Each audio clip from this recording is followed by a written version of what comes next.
આજે અમે અમારી અંકલેશ્વર ઇન્ડિયા ગઠબંધનની ઓફિસે હાજર છે ત્યારે ભરૂચ શહેરમાંથી યુવાનોએ આવીને અમને એવી ફરિયાદ કરી છે કે ભરૂચ શહેરમાં ખુલ્લેઆમ ઇંગ્લિશ દારૂ ડી ક્વોલિટીનું અને દેશી દારૂ ઇન્જેક્શનો નાખીને કેમિકલ વાળું દેશી દારૂ ખુલ્લેઆમ વેચાય છે અને આ દારૂ વેચવા માટે પોલીસ એમને મદદ કરે છે. પોલીસ જ એમને કહે છે કે તમારે દારૂ વેચવાનું અને પોલીસ દ્વારા જે હપ્તા ઉઘરાવવામાં આવે છે એના 35 જેટલા વિડીયો ફૂટેજ અમને આપી ગયા છે.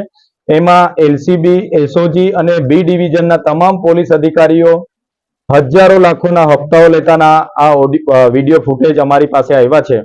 ત્યારે અમે સરકારને કહેવા માંગીએ છીએ, દારૂબંધીના નામે કરોડો રૂપિયાનો ખર્ચો થાય છે. ગાંધીના ગુજરાતમાં મોટા મોટા ફાંકા ફોજદારી કરવામાં આવે છે.